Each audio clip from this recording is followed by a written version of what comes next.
annam osoo nyaatiin annichooti dhugaatitti muudhaaf marra hin siloisan.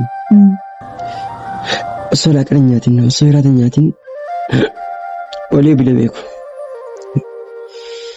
Ammayyoo naatti maaf natti nimni reessa. Rakkina gurguddaan dabarse kana malees dhugaatitti muudhaaf hiyyummaa kiyya keessatti garuu hiyyummaan irratti dhalachuun rakkoon qabu. Garuu irra du'uutu rakkoo guddaadha.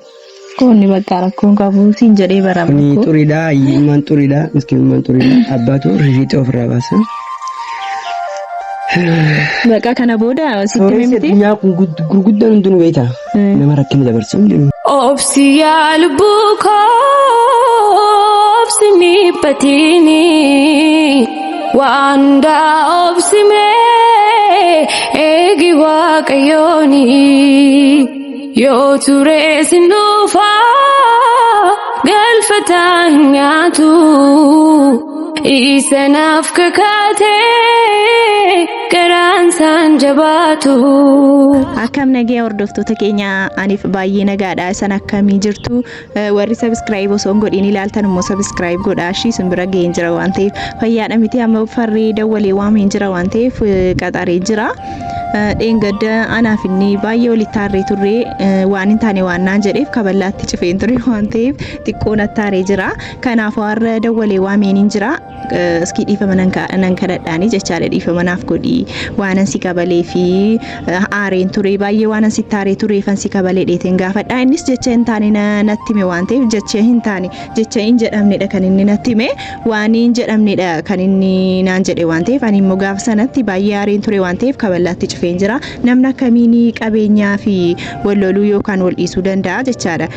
Ani humna kiyyaan hin jiraadha manaamin naan jedhee an qabeenya hin qabu naan jedhe an qabeenya saalaalee miti kan hin dhufe kan an jaalala isaa jaalala naaf kenna jedheetanii kan hin dhufe malee qabeenya saalaalee miti waan ta'eef hedduu taareen ture akkas jechuun qabu turre jecha akkasin jedhamu waan hin jedhamne naan jedhe waan ta'eefan taareetan kabalee jechaadha. Arramuu gaafa inni dhufu dhiifama naaf godhee tan kadhadhaanii dhiifama akkanaaf godhuuf anis si balleesseen jira garuu simmeetaawii ta'e tan kabalee jechaadha. Namni akkamiin qabeenya hin qabu ani rakkataadha jinaan jedha akkas jechuun qabu jechaadha. An qabeenya isaa miti ilaalee kan hin dhufe miti jaalala isaati jaalala naaf kennee jennaan hanga yoomitti wajjiniin hin jiraadha maaf lafa afatee sharaarra rafu maaf manni isaa sharaan ta'in jechaadha. Ani qabeenya isaa ilaalee miti jechaadha.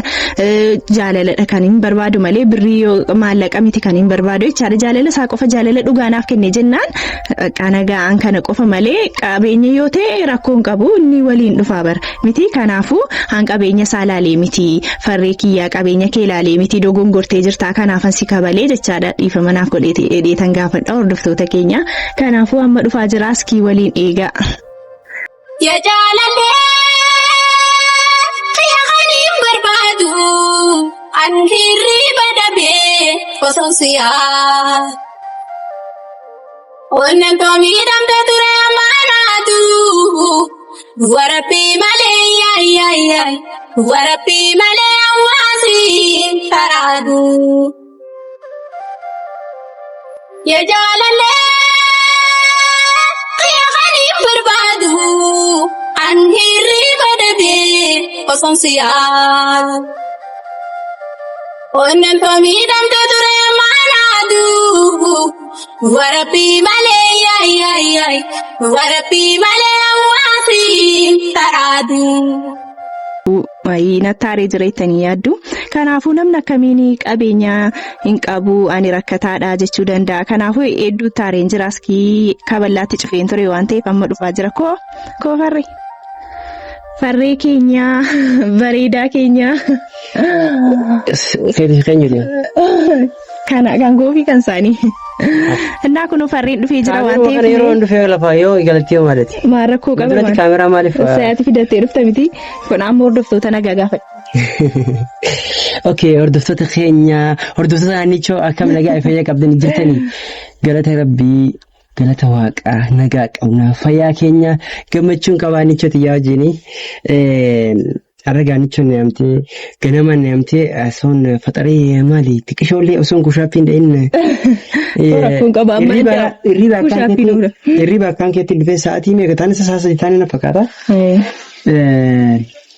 Kale video kan andure kaballa cukalde mallaan eegeen eeguutiin akkuma dhaqee bu'ayyaa'ee.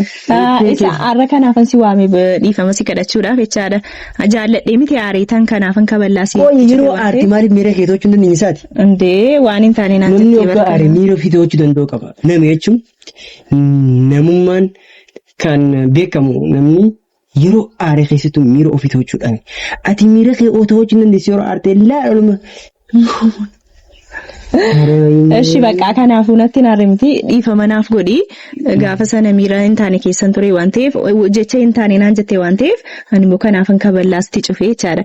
Kanaaf dhiifama naaf godhi farree kiyyaa. Ani chuusu viiduma kanaan dura darbee waraabu ture irratti illee kan inni irraa cufsiin jee irraa cufsiin dhiifama siin goone.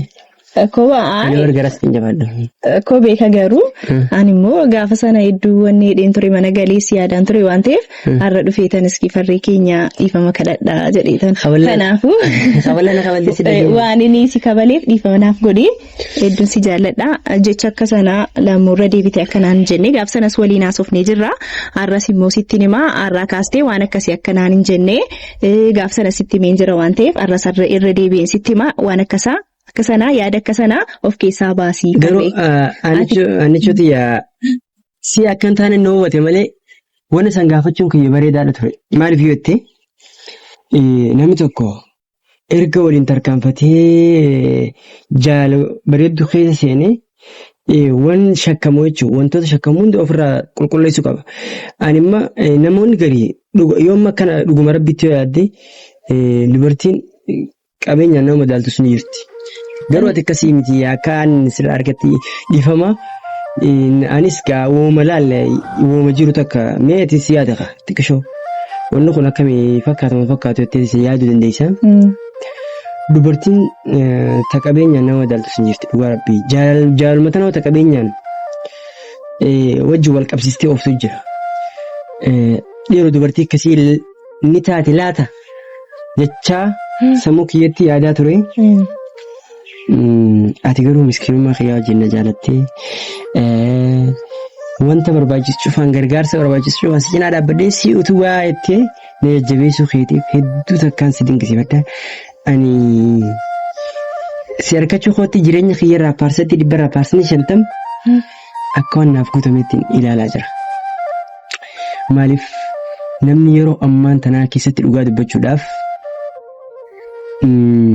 yeroo ammaan tanaa keessatti jireenya kana qaalee kana keessatti asin tala sooreessaa taate anaa miskiinaa kana jaalaluma jaalatti dhugaa ammaan tana faarsin jaalatti dhugaan jirtu jaaniimi garuu nama jaalala dhugaa afuutiin jirre yoo jaan irra jirti jaalatti dhugaan jirti yoo miyyuu tanaan jaalatti dhugaan jirti maaliif argee jiraasi sirratti hin bareessi kin ani nama kana seenanichoo miqeessu. Ande ashi bakka amma kanaafuu dhiifama naaf gooteettamti anis irra deebitee waan akkasiin jedhini waan si gargaaru yoo jiraate immoo gilxiidhaan natti mirakkoon qabu waan ati feetee irratti sin gargaara ashi farree kiyya. Isheen jettee naagala. Hedduu naagala sana. Hayyee. Na jabeessu feetti. Bakka. Si argachuu feetti? Akka nama addunyaa tana. Kana gingoo warra addunyaan kun. Akka nama giraafii addunyaa saniif if harka deebisee kanatti kana qabeetaa hojjeruuni akkasuma fakkaachaa jira. Hin beeku garuu. Bakka. Naannichoo haala kanaan nama maraachuu koote kaati boo'insi. Hayi farree amma dhiisi bakka. Kanaafuu fataa jedhii farree kiyyaa har'aa kaastee waan akkasii yaadinii yaada akkasii of keessaa balleessii aan kan keetii si galee miti? Yaanaa gala. Eeyya bakka. Kanaafuu fataa jedhee har'aa kaastee wanta akkasii irratti akka hin cinqabne siin jedha dhiifama si kadhadheera jirris yoo nattaarani dhiifama naaf godha waan hin farree kabaleen. Waan akkanaa barreessan duratti haasoo hin qabne hordoftoota keenya duratti waan akkanaa haasoo hin qabne. Maal rakkoo qabandee maal rakkoo qaba yoo dingata nattaarani dheetanuu barjarris gaafan si kabalee sana jechaadha. Ati immoo jaruma dhiifama gaafachuu jecha na yaamte. Jaras siinis si gaafachuufani malee. Isa ani chotiyyaa. Dhugaa dubbachuudhaaf jaalalti dhugaa mataan isiitu qabeenyi Jaalalti dhugaa jireenya. Jaalalti dhugaa rakkoo fi balloos taanaan namni waliif qabu jaalala dhugaa sun waliin qoddata. Inni masirriidha. Ani yoo inni dhufee ani kaati na biraa wanti hin jenne abdii guddaa tokko warradhaa jira. Shasala kan meen dhugaa. Wallahi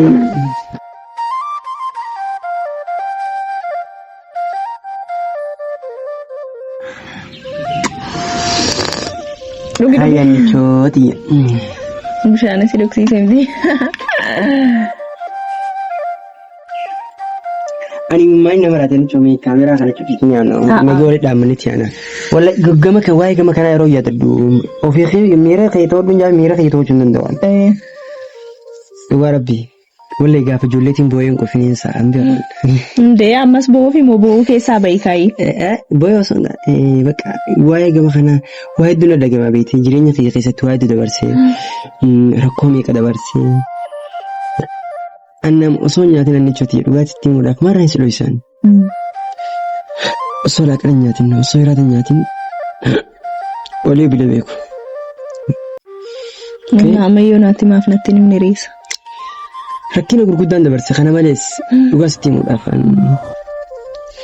hiyyummaa kiyya keessatti garuu hiyyummaan irratti dhalachuun waa rakkoon qabu. Garuu irratti du'uutu rakkoo guddaadha. Konni bakka rakkoon qabu siin jedhee barama. Kuni xuriidha, hiyyummaan xuriidha, miskiinummaan xuriidha. Abbaatu rifiixee ofirraa baasa. Bakka kana booda sitti mimiti. Sooressa addunyaa kun gurguddaan hunduu beektaa. Nama rakkina dabarsu jiru. Biyyoon kitaabaalee garaagaraa dubbisu. Abdii horachaa dhufe ofii kiyyatti. Dhugaa rabbitu bari. Fakkeenyaaf Biilgeed yoo seenaa isaa dubbise baay'ee takkana dhageemeen isa nama fakkeenyaaf. Nama rakkinarraa kan ka'e ministeera osoo hin fudhatin tujjaara addunyaatti jireenya kiseen seenaa isaa dubbisu baay'ee takka abdii horadhee rakkina kiyya kana akkaan qoladhee fuuldura deemu na godhe akkamitti yoonaan jetti Biilgeed jechuun bakka nama ministeeriin fatanamini kutaa 8 jechuudha sababa miskiinummaarraa haadha abbaa illee hin qabu isanii hiyyeessa na daranii jechuudha. Maaliif hoteela namaa dhaqee bakka saanaa dhiqee osoo saanaa kana dhiqu sadarkaadhaan haga diitichi kun bocola tortoraa fa'aa fuudhee baadhatee bikka koosii geessee kan naqa.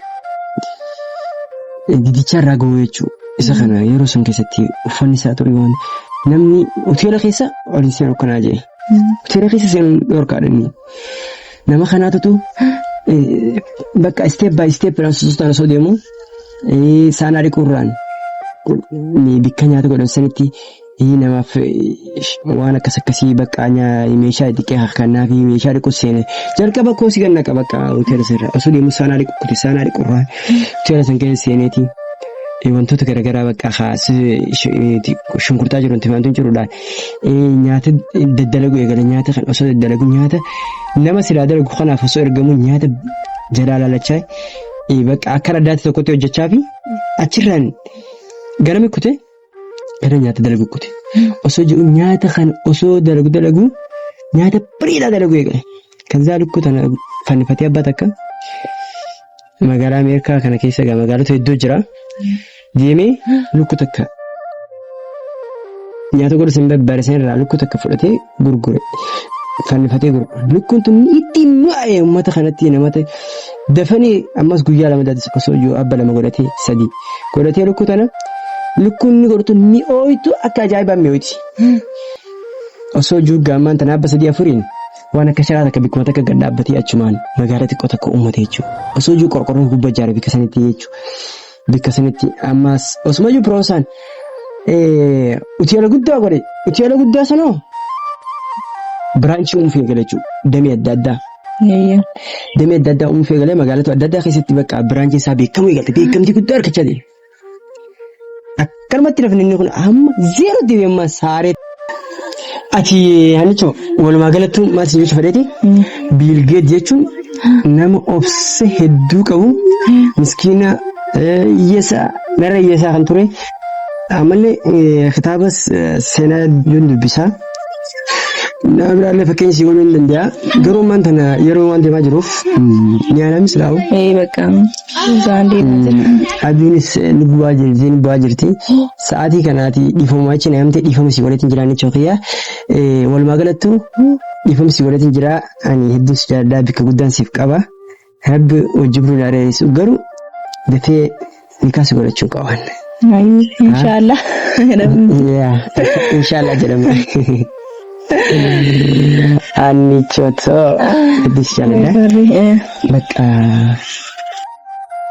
Jadi tiga tu yang boleh tabocho, matura pote eshin nanti gonto, karena mama relato, yang terdekat tu, ya jangan kata. Maal jettee mami amma. Ashii kanaafuu fixee jirta waan ta'eef dhiifamsi dheeraa kanaafuu aduunis nutti ba'aa jira zaanis deemaa jira waan ta'eef kanaafuu hordoftoota keenya nagaatti. Naa deemnaa jechaadha. Sa'aatiinis deemaa jira dhugaa keeti. Bakka hordoftoota nagaatti inni aanu. Eeyya. Okay. Milkaanii. Hordoftoota. Hannaa fi Farree. Hordoftoota Hannaa fi Farree jaalaleewwan lamaan hedduu wal jaalannu hedduu waliif dheebonne hedduu waliif dharraanee jirra. Dhugaa rabbi dubbachuudhaaf hannichoo waan hin jijjiiruun hin qabu. Hedduun jaaladha, hedduun kabajadha. Garuu rabbi siif haa kennu naan jedha. Namni kan wal jaalateefis waan harkatu, waliin harkatu. Garuu siif ishee, kanaaf ishee rabbi waliin dabarsin jaa du'aa godha yoo du'aa gootan nuuf godha. Nu kodhaa waaqa. Okay. Dhugaa rabbi baay'ee takkaan jaaladha hannichoo. Waan hin jijjiiruun hin qabu. Anis baay'ee si jaalladha. Kanaaf hordoftoota keenya ni aana yeroo biraa isiniif deebina. Jaalalaa fi kabajaadhaan nagaan nuuf jiraadha. Garuu warri chaanala kanaaf haaree taatan subscribe gochuudhaan. Subscribe tana garuu galatooma wallahi dhugaa dubbachuudhaaf subscribe godhaa jiranii. Garuu warroota haareef subscribe kana akka nuuf gootan jaalalaa fi kabajaadhaan nagaatti. Isin gaafanna jedhanii kaa subscribe. Isin gaafanna. Kanaafuu subscribe gochuun dagatina warri haaraa taatanis subscribe godhaa YouTube kana. Kanaafuu nagaatti. Isin jaalanna nageetti naaf yannichooti asii yaanamu asii yaana. Isaan deemu. Asii yaana. Hayi. Suma kan jaalu jaalala qulqullu siar kumalle anoole bulu siwatti malle sorry natti tolu. Suma kan jaalu jaalala qulqullu. Siar kumalle anoole bulu siwatti malle sorry natti tolu.